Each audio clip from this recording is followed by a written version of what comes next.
Part 2 λοιπόν, και αυτή τη φορά θα τραβήξουμε και βίντεο με το κινητό, αλλά και βίντεο με την επαγγελματική κάμερα με την θεόμονη TikToker που έχουμε μαζί μας. Και ο χρόνος ξεκινάει από τώρα. Πάμε!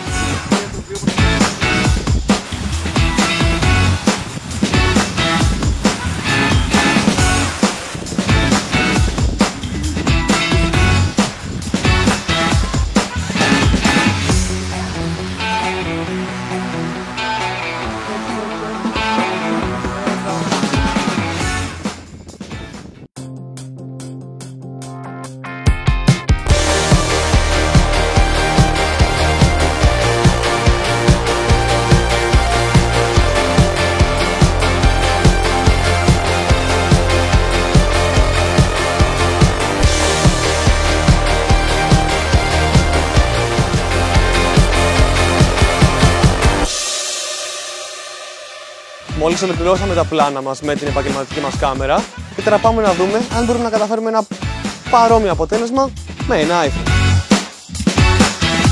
Τέλεια. Το παράθυρο, για πάτα κάτω στο ποντάκι. 2, 3.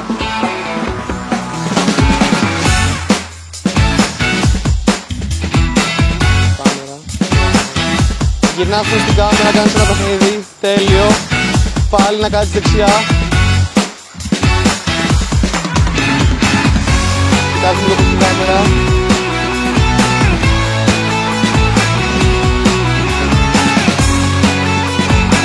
Και πάμε.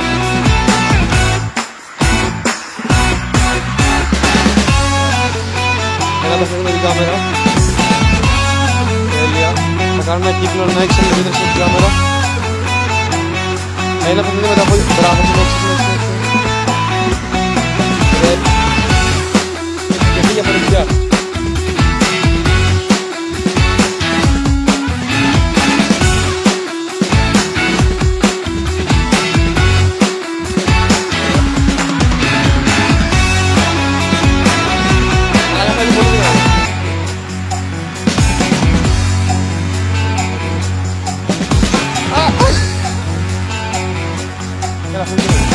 Έλα, χαμάει.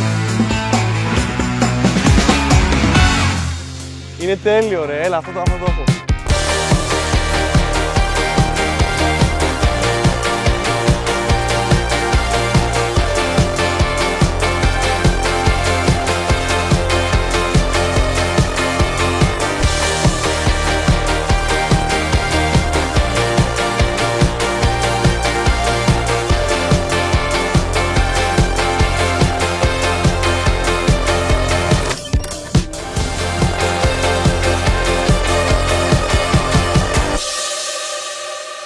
Δεν ξέρω τι άλλο, νομίζω είναι πολύ καλυμμένο. Όταν θα γίνεις viral να μας σκέφτεσαι τα πρώτα σου βίντεο.